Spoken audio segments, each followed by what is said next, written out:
Esse aqui é o professor Rosiane Mota, professor do curso de Jogos Digitais aqui da PUC Minas, e a gente vai falar um pouco sobre o estudo da inteligência, né?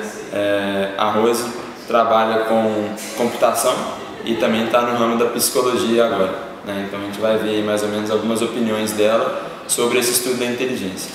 Bom, Rose, a gente sabe mais ou menos que existem pessoas que se destacam mais do que as outras, vamos dizer assim, né? Num determinado aspecto. Você acredita que a inteligência ela é gerada, vamos dizer assim, de forma genética ou ela depende muito do meio, né? Ela é mais um fator social do que um fator já pré-definido por espécie, por exemplo? Na verdade, existem diversos tipos de inteligência, né? Se você pega, por exemplo, a inteligência que você vai adquirindo formalmente com os estudos, né, e você vai adquirindo aquele conhecimento e aplicando, né, futuramente, é um tipo. Você pode também dizer que a inteligência ela está associada à questão da sobrevivência. Se você pega, por exemplo, uma criança de rua, ela consegue fazer a manipulação de dinheiro, de troco de valor, às vezes muito mais rápido que nós, apesar dela não ter tido essa instrução. Por quê? Porque aquilo é do dia a dia dela.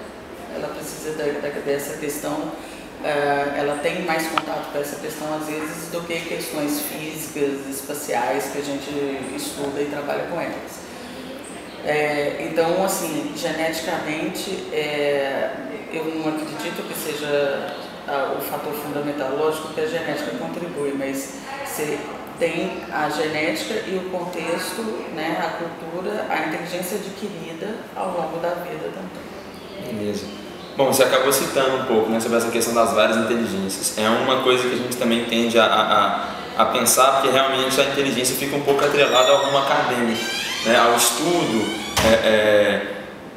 se a pessoa vai bem na escola ou na faculdade, por exemplo, né, boas notas quer dizer que é uma pessoa inteligente. E na verdade existem muitos exemplos de pessoas, né, que na verdade não foram disciplinadas, vamos dizer assim, nesse ramo do estudo, mas são formidáveis em outras áreas, né, como Einstein e Beethoven, por exemplo, né? Então, essa inteligência musical ou de criação compõe, você acredita nesses vários tipos de inteligência mesmo, talvez a aquisição dessa inteligência, né? Na verdade, quando a gente tem, por exemplo, testes psicológicos que avaliam vários tipos, vários aspectos do que se caracteriza talvez como inteligência. A questão verbal, a questão espacial, a lógica. Então, na verdade, são vários aspectos, não é um só aspecto. Você tem uma inteligência no sentido mais amplo. Então, você pode falar que a pessoa ela é mais proficiente ao falar, ao dar discursos, ao proferir uma palestra, é uma pessoa que se destaca, que é objetiva, se coloca bem, e você tem um artista que também se expressa bem através de uma pintura, de uma escultura. São aplicações, são usos distintos para resolver alguma situação ou para expressar alguma informação. Bom, e falando agora, né, nessa era da informação, do compartilhamento e das tecnologias mais avançadas, né, a gente vai trabalhar com computação, né, você que trabalha com computação deve ver isso diariamente. A inteligência artificial já é um negócio que nos cerca, né, tanto em várias plataformas como nos jogos ou em sistemas colaborativos sistema de informação, né, onde essas informações são processadas de forma mais inteligente pelas máquinas, né. Muito se falava desde o começo do estudo da inteligência artificial, né, o que poderia vir a ser essa inteligência artificial, né, aonde a gente chegaria, né. E eu acho que hoje a gente está muito avançado, mas ainda algumas das ideias que a gente teve naquele início, ainda não foram concluídas. Né, a questão de talvez você ter ali uma máquina que se comporte como um ser humano, né? Existem muitos autores da área que vão dizer que são propícios a acreditar ou não nessa possibilidade, né? O que você acha? Assim? Você acha que tem como algoritmizar esse pensamento humano? A gente tem como matematizar isso aí? A questão é que não é só pensamento, você tem emoção. Então, se você fala em modelar algoritmicamente uma emoção, primeiro que é complicado. Por mais que a gente consiga classificar ansiedade, raiva, tristeza, alegria, emoções, essa classificação, ela meio que se sobrepõe.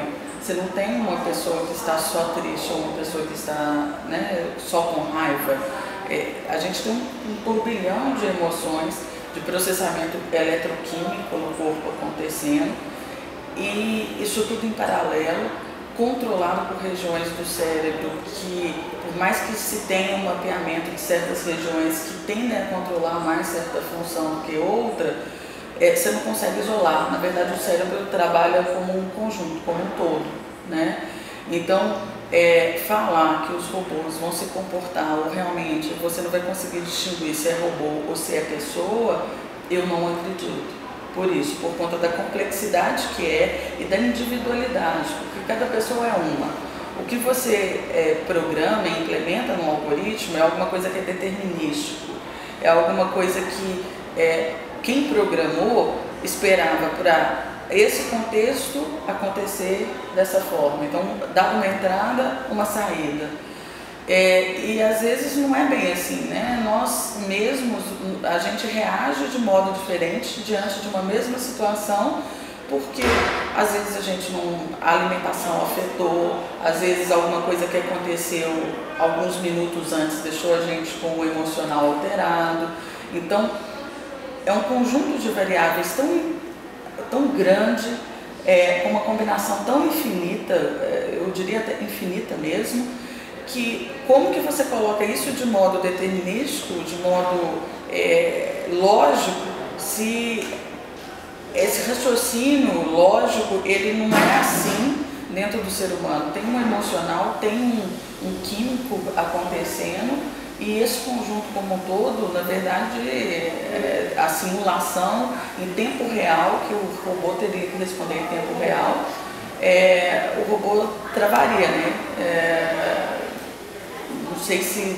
Eu não acredito que isso vai acontecer. Não sei se com a evolução do hardware, com a evolução do processamento, com a evolução da programação em paralelo, né, do processamento paralelo, se isso pode acontecer. Por mais que se tenha heurísticas, redes neurais que tentam fazer uma simulação, ainda assim eu acho que o número de variáveis ele ainda sobrecarrega esse processamento. Então nesse caso, talvez com o que a gente tem hoje fica realmente complicado, né, de se pensar em algo próximo a isso, né, mas talvez com essas novas abordagens, a própria computação quântica, né, e a modificação do sistema de processamento. Bom, então pensando nisso, né, com a mudança completa de paradigma, será que a gente consegue algo parecido? Se, por exemplo, hoje tem um pesquisador que chama Nicoleles. O Nicoleles, o que ele está fazendo? Ele está estudando através de uma macaquinha, né, de macacos, como que controla, o que é a informação que acontece no cérebro para controlar motoramente, né, mãos, membros. Na hora que ele faz essa análise do sinal cerebral, do sinal elétrico, do que está acontecendo lá na cabeça, aparecem alguns ruídos. A onda nem sempre é uniforme. Se você pega, por exemplo, uma onda de batimento cardíaco, ela não é uniforme. Tem alguns parâmetros, sim, que são padronizados. Então, se você pega a computação ela simplesmente reflete algum conhecimento que a gente tem agora.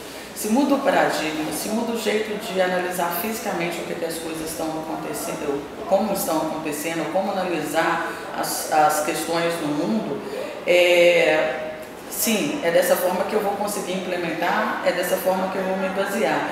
Mas ainda assim, se a gente olha a física, mesmo com a evolução dela, sempre a gente assume hipoteticamente que aquele ambiente é realmente controlado. Por exemplo, considerando que a gente não tem aceleração ou que não tem atrito, sempre as questões de física têm essas hipóteses.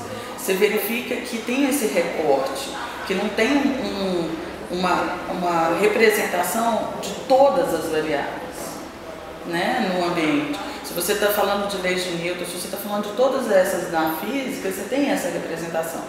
Por mais que o Nicoleles ele está conseguindo padronizar, verificar qual que é esse padrão de envio de informação elétrica no corpo para controlar mãos e pés, existem ruídos, não é exato, mas ele tem uma proximidade. Aproximar, no sentido que você falou, pode até ser, aí eu concordo. Exato é que eu acho impossível. Quase impossível, que é uma palavra mais forte. Né? Interessante. Então, beleza, né? O papo foi bacana, a gente está tentando desvendar um pouco esses mistérios da inteligência, né? De como é que funciona toda essa questão aí. Muito obrigado pela sua participação, Rosinete. E acho que só.